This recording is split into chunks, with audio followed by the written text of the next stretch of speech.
الحمد لله رب العالمين، والصلاة والسلام على سيد الأنبياء والمرسلين وعلى آله وأصحابه أجمعين. أما بعد، فقد قال الله تبارك وتعالى في القرآن المجيد والفرقان الحميد: أعوذ بالله من الشيطان الرجيم، بسم الله الرحمن الرحيم. إن صلاتي ونسكي ومحياي ومماتي لله رب العالمين وبالوالدين إحسانا. صدق الله العلي العظيم وصدق رسوله النبي الكريم، ونحن على ذلك من الشاهدين والشاكرين، والحمد لله رب العالمين. لاکھوں سلام اس آقا پر، اللہ کو جس نے جوڑ دیے، دنیا کو دیا پیغام سکو، انسانوں کے رخ موڑ دیے. اور اس محسن عالم نے الیاس کیا کیا نہ دیا، انسانوں کو دستور دیا، منشور دیا، کئی راہیں دی، کئی موڑ دیے. اور زباں پر جب بھی ذکر تاجدار آئے تو لازم ہے کہ ذکر چار یار آئے. ابو بکر و عمر و عثمان و حیدر با وفا جب ہوں تو کیوں کر نواب مصطفیٰ میں پھر بہار آئے. نماز بڑے دل سے. اللہم صلی علی محمد وعلی آل محمد کما صلیت علی ابراہیم وعلی آل ابراہیم انک حمید مجید. اللہم بارک علی محمد وعلی آل محمد کما بارکت علی ابراہیم وعلی آل ابراہیم انک حمید مجید. محترم حضرات، امت بہترین جماعت مسلمین، اللہ تبارک و تعالیٰ کا بہت بڑا احسان و کرم ہوا. اس نے ہم سب کو تمام ضروریات سے نکال کر، تمام مشغولیات سے نکال کر اپنے پاک گھر میں آنے کی توفیق عطا فرمائی. نوجوان دوستو، ابھی انسان جو پریشان ہے، اکثر و بیشتر لوگ زیادہ تر اولاد سے پریشان ہیں.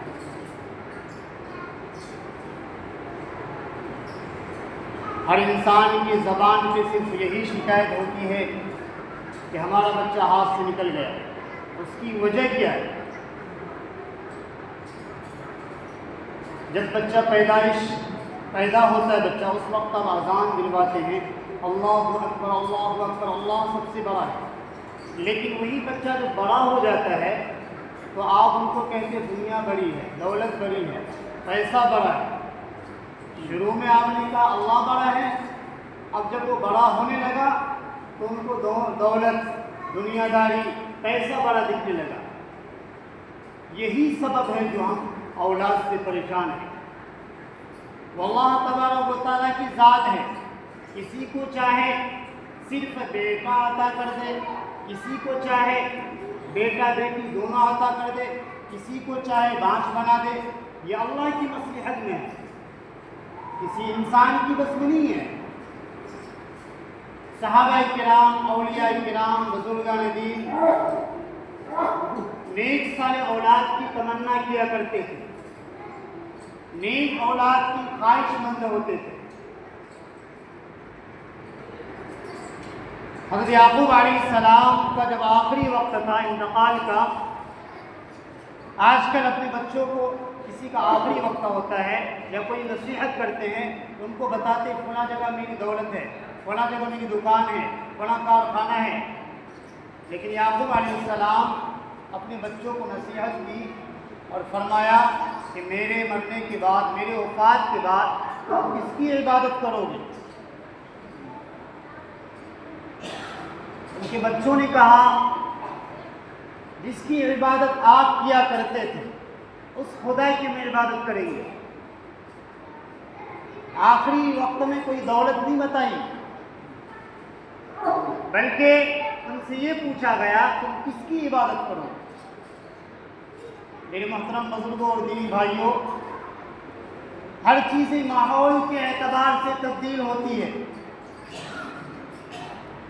آپ جو ہے گھر میں آپ رہیں، اگر آپ کا بچہ رو رہا ہے تو آپ کو اس کو موبائل میں کچھ نہ کچھ لگا کے دے دیتے ہیں، اور شروع سے موبائل کا عادی بن جاتا ہے. تو پھر آگے چل کر کے اسی موبائل کو ایک ایسا جیون ساتھی بنا لیتا ہے، اس سے یا تو وہ بگڑ جاتا ہے یا تو اور زیادہ بگڑ جاتا ہے، دنیا کا بادشاہ بن جاتا ہے۔ یہ موبائل بوال ہے۔ پہلے کی عورتیں ہوتی تھیں، پہلے کے لوگ ہوا کرتے تھے، بچہ ہوتا تھا یا اس کو کوئی نعت سناتے تھے یا کوئی حدیث کی باتیں بتلاتے تھے، واقعات بتلاتے تھے۔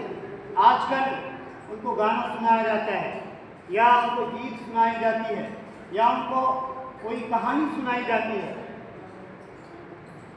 شروع سے بچپن سے ماحول اگر بچوں کے اندر لگایا جائے تو آگے چل کے وہ بچہ کسی حالت میں آپ کو تکلیف نہیں دے سکتا۔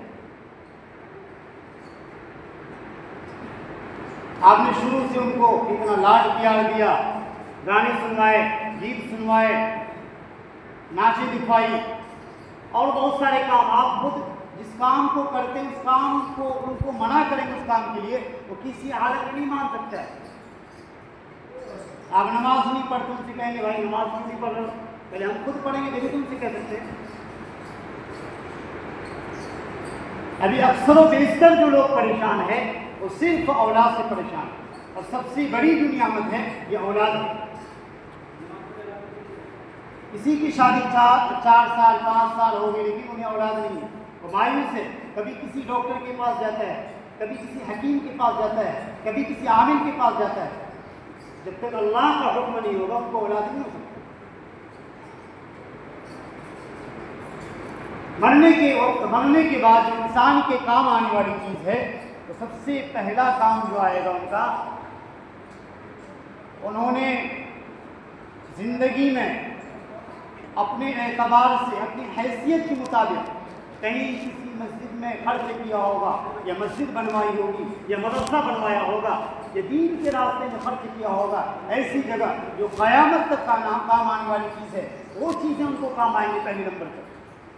دوسرے نمبر پر اگر انہوں نے کسی کو پڑھایا ہے، وہ سلسلہ جاری رہے گا قیامت تک، وہ چیزیں کام آئیں گی۔ اسی طریقے سے اگر انہوں نے اپنے بچوں کو دینی تعلیم سکھائی ہوگی تو وہ قیامت تک کام آتا رہے گا۔ مرنے سے پہلے کوئی ایسی چیزیں چھوڑ جائے جو ہمیشہ آپ کا کام آتا رہے، ایک ذخیرہ بن جائے۔ اب جیسے مثال کے طور پر کسی نے کوئی دکان خرید لی، اب ان میں کرایہ دار آ گیا، دکان کوئی اور چلا رہا ہے لیکن پیسہ ان کے پاس آ رہا ہے، کیوں؟ ایک ذریعہ لگ گیا۔ اسی طریقے سے ہم ایک ذریعہ بنائیں کہ مرنے کے بعد ہمیں کیا کام آئے، جو ہم پیچھے چھوڑ کے جائیں گے، جو ان چیزوں کو جو ہم نے بتایا وہی چیزیں کام آئیں گی۔ ایک بہت بڑے اللہ والا کا واقعہ ہے، وہ صاحب الدعا تھے، یعنی وہ کسی کے لیے بھی دعا کرتے تو ان کی دعا قبول ہو جاتی تھی۔ ایک شخص بہت زیادہ پریشان تھا، یعنی کوئی کام ان کا بنتا ہی نہیں تھا، کافی پریشان تھا۔ تو کسی نے کہا ایک بہت بڑے اللہ والے ہیں، ان کے پاس جاؤ، شاید تمہارا مسئلہ حل ہو جائے، کیونکہ ان کی دعا قبول ہو جاتی ہے۔ جب وہ گیا، سلام کلام ہونے کے بعد ان سے گزارش کی، درخواست کی، میں فلاں کام سے آیا ہوں، میں بہت پریشان ہوں اور کافی دنوں کی تلاش کے بعد آپ سے ملاقات ہو رہی ہے۔ یہ گفتگو کرتے کرتے وقت ان کی نظر جو ہے خنزیر کے اوپر پڑ گئی۔ ان کے گھر میں 2 سور بندے تھے۔ انہوں نے سوچا اتنے بڑے صاحب الدعا، جو دعا کرنے والے جن کی دعا قبول ہوتی ہے، ان کے گھر میں خنزیر بندہ ہوا ہے۔ وہ سوچنے لگا پوچھوں یا نہ پوچھوں، یہ بے ادبی ہوگی۔ پھر انہوں نے پوچھ ہی لیا کہ حضرت آپ اتنے بڑے صاحب الدعا ہیں، آپ جس کی بھی دعا کرتے ہیں ان کی دعا قبول ہو جاتی ہے، اور آپ کے گھر میں خنزیر بندہ ہوا ہے۔ انہوں نے واقعہ بتایا کہ یہ کوئی خنزیر نہیں ہے بلکہ یہ میرے ماں باپ ہیں۔ انہوں نے کوئی ایسی غلطی کر دی تھی اللہ کے لیے جن کی شکل بدل دی گئی ہے تو میرے ماں باپ، ہم اسے چھوڑ نہیں سکتے نا، چاہے آپ کے ماں باپ کافر کیوں نہ ہو، لیکن ہے ماں باپ، ان کے ادب و احترام کرنا ضروری ہے۔ اس بزرگ نے صلی اللہ علیہ نے کہا چاہے خنزیر بن گیا لیکن میرے ماں باپ ہیں، میں سب سے پہلے ان کو چارہ دیتا ہوں، اس کے بعد ہی کوئی کام کرتا ہوں۔ ان کی خدمت کرنے کی وجہ سے ہمیں یہ عنایت ہوتی ہے، یہ عمل عنایت ہوا ہے کہ ہم جس کے لیے بھی دعا کرتے ہیں وہ دعا قبول ہو جاتی ہے۔ اس لیے میرے محترم بزرگوں دینی بھائیوں، اپنے ماں باپ کا ادب و احترام کریں، لیکن اس سے پہلے اپنے بچوں کو ادب و احترام سکھلانے کے لیے اس پر تنبیہ کریں، اس پر ایک تعلیم کے سلسلہ کو جاری رکھیں۔ اب بچوں کو جو ہے جسمانی غذا کے لیے ان کے لیے محنت کرتے ہیں، مکانات بناتے ہیں، کوٹھیاں بناتے ہیں، کاروبار دیتے ہیں، دکان دیتے ہیں، گاڑی دیتے ہیں، بنگلہ دیتے ہیں، لیکن جو روحانی کام ہے ان کا وہ چیزیں نہیں دیتے ہیں۔ روحانی چیزیں کیا ہے؟ ان کے اندر تعلیم ہونی چاہیے، ان کے اندر آداب ہونے چاہیے، ان کے اندر بڑوں کا ادب و احترام ہونا چاہیے۔ اب جب آپ ان چیزوں کو ان کے اوپر، ان کے اندر، ان کے دلوں میں، ان کے اندر نہیں لائیں گے، وہی بچے کل چل کے آپ کے گربان پکڑیں گے، آپ کے اوپر حملہ کرے گا۔ اس لیے سب سے پہلے ضروری ہے ان کے اندر آداب لائیں، ان کو تعلیم دلوائیں۔ میں نہیں کہتا ان کو ڈاکٹر نہ بنائیں، انجینئر نہ بنائیں، وکیل نہ بنائیں، لیکن سب سے پہلے ضروری ہے ان کے اندر دین لائیں، ان کے اندر قرآن کریم کو لائیں، جو آگے چل کے آپ کا بھی ادب و احترام کرے اور بڑوں کا ادب و احترام کرے، چھوٹوں پر شفقت کرے۔ یہ چیزیں کب آئیں گی ان کے اندر؟ جب ان کے اندر دین ہوگا، ان کے اندر تعلیم ہوگی۔ اس لیے میرے محترم بزرگوں کے بھائیوں، سب سے پہلے ضروری ہے ہر بچے کے اندر تعلیم ہونا، اور خود بھی تعلیم سے آراستہ ہوں، تعلیم کو سیکھنے کی کوشش کریں۔ تعلیم کا راستہ کیا ہے؟ ایک مولانا بتلا رہے تھے کہ ہم نے جو 8 سال مدرسے میں پڑھا، پہلے نورانی پیدا پڑھا، اماں پڑھا، قرآن پڑھا، اس کے بعد ہم نے نماز سیکھی۔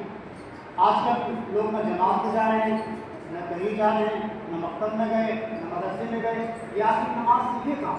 تو انسانی جنات ہے۔ اس لیے خود سیکھنے کی کوشش کریں۔ مدرسے میں تو پڑھ نہیں سکتے، ایک راستہ ہمارا کھلا ہوا ہے، وہ کون سا راستہ ہے؟ جماعت کا راستہ ہے، علماء کرام کو وقت دینے کا راستہ ہے۔ اب روزانہ کے اعتبار 10 منٹ ہو یا 5 منٹ ہو، وقت کو نکالیں۔ آج کل الحمدللہ ہر محلے کے اندر، ہر علاقے کے اندر، ہر بستی کے اندر ایک نہ ایک عالم پڑا ہوا ہے، ایک نہ ایک حافظ پڑا ہوا ہے۔ آپ کا بھتیجا ہے، آپ کا بیٹا ہے، آپ کا پوتا ہے، ان سے سیکھیں۔ سیکھنے کی کوئی عمر نہیں ہوتی ہے۔ 2 چیزوں میں شرم نہیں کرنی چاہیے، پڑھنے میں اور دوسرا کھانے میں۔ ان 2 چیزوں میں جس نے شرم کیا وہ ہمیشہ ناکام رہے گا، کامیاب نہیں ہو سکتا۔ اس لیے اگر اپنے بچوں کو سیدھے راستے پر چلانا چاہ رہے ہیں، اپنے بچوں کو اپنے اعتبار سے چلانا چاہ رہے ہیں، اپنے بچوں کو اپنے حکموں کے مطابق چلانا چاہ رہے ہیں، تو سب سے پہلے ان کے اندر تعلیم لائیں، اس کے اندر آداب لائیں گے انشاءاللہ۔ اللہ تبارک و تعالی ہم سب کو کہنے سے